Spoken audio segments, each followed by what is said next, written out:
Welcome back, ladies and gentlemen. Week one in the books. I'm Micah. That is Jake with me. He is coming live from the hotel room this weekend while he is out of town for work. But we had a bit of an eventful week one in our league. So let's dive right into it. Let's go over scores from week one first. Jake, what do you got for us? Yeah. Coming live from the hotel, the grind don't stop. Week one brought a lot of like what we would expect. Um, no real big upsets, nothing crazy. Um, I guess, think Stu was gonna win. We'll get into like where we're at with Pick'ems, but Stu getting upset. I guess nothing new to us, right? Like he's let us down all last year too. Forever, Pick actually. against, yeah. It's been forever. um, but other than that, Najee and Bordeaux were, I thought it'd be a little closer. Bordeaux's team is trying to stay up in that upper echelon with everyone. Thought he had a little bit better chance at taking that. But other than that, I mean, it's pretty kind of straightforward. Ed pulled out a surprise win. Um, Anything kind of surprise you? Um, Not for the most part. I mean, it's week one, right? So I think expectations are a little low. I think at least I go into week one knowing that I don't know a lot. It's new situations, new teams, new coaches. Like it's probably the most unpredictable week of this season. And we got most of them right. So I don't know. It is what it is. Ready to move on. Yeah, not too bad. We had some trades happen, some right before this week one, and then definitely over this last week. Uh, I Yeah, guess Jake, we I'll did have kind of some trades here, huh? Why don't yeah. you pull this So up for us? we'll start with this boy here, this flop. There's a world where it's gonna look good, and that's when Dalvin Cook tears his ACL in a week or two. Um, but yeah, I mean, I was just trying to package those to start getting some capital, look towards, keeping this depth and also getting some new young talent. I think Gibson and Claypool are good, but I don't think they're going to be better than, I think they're at their peak in a sense, and the sell high um, looks kind of foolish currently, but Gibson's going to lose his job here soon when Robinson comes back.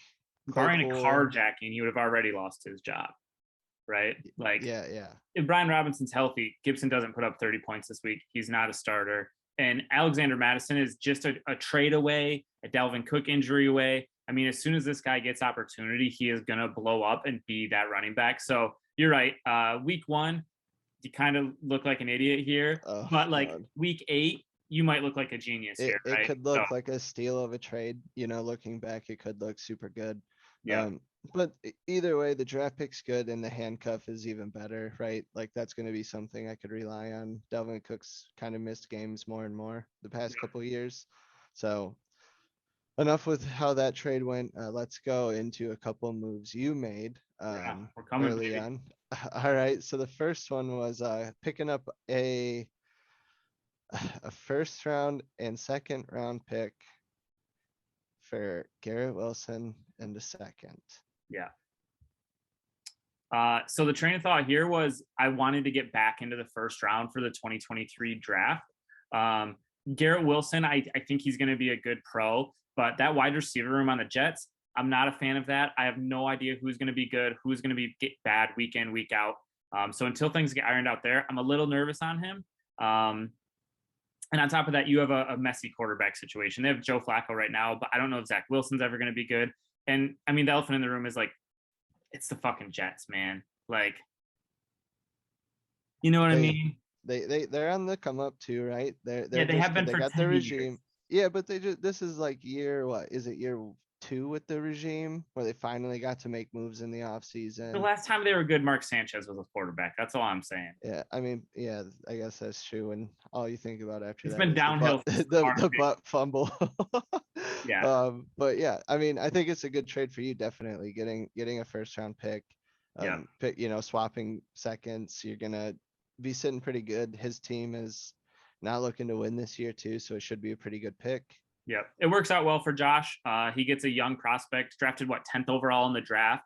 I mean, if the Yeah, Jets do iron things out, this guy should be a part of their plan moving forward.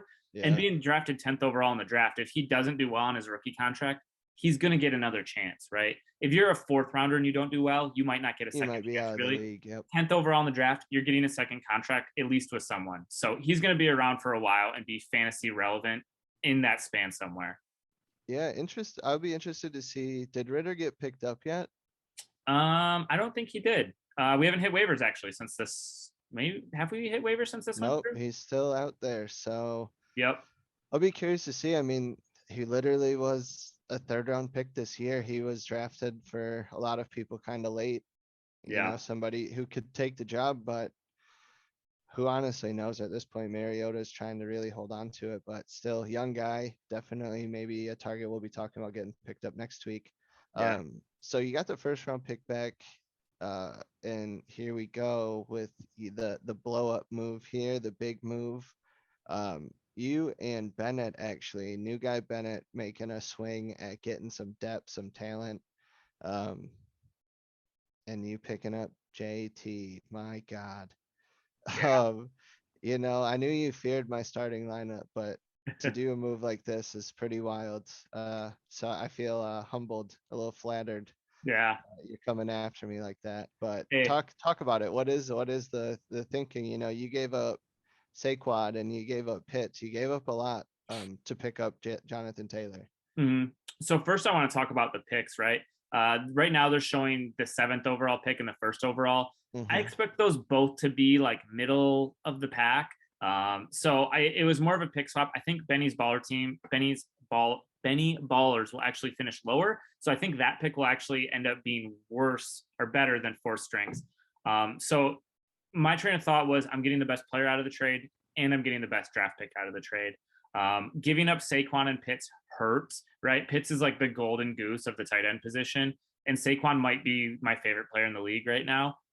But he is 26. He is coming off an ACL, and it's still the Giants, right? I know they have a new regime. He had a great week 1. I appreciate him carrying me to a victory, but it's Jonathan Taylor, man. Like, if you get a chance to get him, you got to pay a premium, right? And so I gave that up. I had enough depth where I felt comfortable. I still have Mark Andrews at tight end 1 from last year. Like my starting lineup just got better. I replaced Saquon with Jonathan Taylor in my starting lineup. And yeah, I'm coming for that championship, man. I've gotten second. No, I didn't get second the first year. I got third the first year, second the second year Yeah. of our league. It's time for number 1, baby. I'm coming. Yeah, you're definitely taking the swing for it. Gonna be an interesting midseason turn when people are starting to see where their teams truly shake and where these like players truly start falling. But I mean, like you said, it's the move you got to make if you're trying to really take a step forward. And you know, Taylor looks like he's about to keep doing what he does. Saquon looking good. Yeah. Pitts didn't have a performance that was good, but we know the talent's there. It's just like crazy. We'll see where it kind of falls come midseason and if it's still holding true. Um, one bad step away for Saquon to be right back to where he was when you drafted him, right? Yep. So those were the big moves. Nothing really crazy outside of your monstrous first round swaps and Jonathan Taylor. But looking into week 2, we got some good matchups, man. We got some bangers this week. Yeah, we do. Yes, we do. Let's get right into it. So going into this week, we do have our pick'ems results over week 1. So week 1, I ended up going 4-6. Stu let us down again, and Bennett pulling out that win over Josh. Hurt us both. I did end up picking that one up on you because I did end up getting the Najee versus Bordeaux right. So you're 3-6 right now. I'm 4-6. Let's get into week 2. Starting right off with me, I go up against the old 4-string running back team. Josh, Mr. Rebuild, coming for top tier. I don't think we need to go too deep. This is like the only stomp this week. Yeah, lock it in. We'll pick you. Right on, easy enough. Next matchup we won't dive into that. Got to get my tab out of here. Sorry. Oh boy. Oh no, he's all over the place. Yeah, we'll get there. All right, there we go. We got Ed versus Bennett. This might be the matchup of the week. Projections are super close right now, 0.21 points apart with what they have in there. Optimum says there's a move we could make to get it to favor towards Bennett. What do you got? What are you thinking? What do you see? Yeah, I'm going to take Bennett here. I think the ceiling for his team is a little higher, and I think Ed's team named Trash probably overperformed a little bit week 1. So give me Bennett in this one. All right, cool. I had mine locked in, and I did go with Ed's team. Maybe rooting for my boys Claypool and Gibson. If they performed week 1, let's just keep that train rolling, make this look worse and worse for me until Cook tears his ACL, and then I can feel better about it. There you But go. no, I have Ed winning. I just don't think, with these later end bench pieces over here, I just don't see it. And Thomas has looked like the Michael Thomas of old, so that could be the X factor for him. Comes off another 2 touchdown game, we might be sitting pretty good, right? Mm-hmm. Next matchup, Najee versus Macon. A contender and a Pretender. former. We don't I have to. mean, I wasn't gonna give him that just yet. But a guy who definitely has been in the playoffs and competed every year along with the first chip. So Yeah. who do you got? Anything in particular going to make this the difference? Yeah. I said it last week and I said it all last year. I'm going to pick against Macon until he makes a trade, until he does something.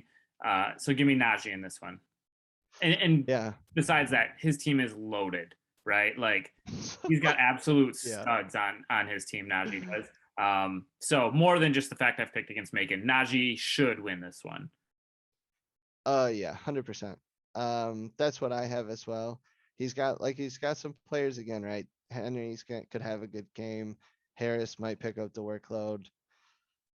Renfro could be real good. He's got Kelsey, but it's just not the same as looking over and seeing Najee Harris, Justin Jefferson, Jamar Chase. Yeah. You see that, and it's just that upside's too good to pass up. So I did go with Najee, so we're the same there. Next matchup, we got Battle of the Bottom, the boys here. Yeah. Jason and J Rod, the Outlaws here. Who do you have, and any reason why? So I will say, J Rod did well last week. His Mm-hmm. team is like quietly got some upside to it. Jahan Dotson looks great so far. There's some hype there. Gabe Davis obviously had a great game. But with that said, I'm gonna take Jason's team here. I think like Pittman, Judy. I know he has T Higgins. I don't know if he'll be back this week. Like I think I like the upside on the process here a little more. Um, we're different again, man. I'm Yeah. starting to drink the Kool-Aid of the Outlaws. I kind of am, but I mean, not look this at week. Give me another good no, week, and then I'll believe.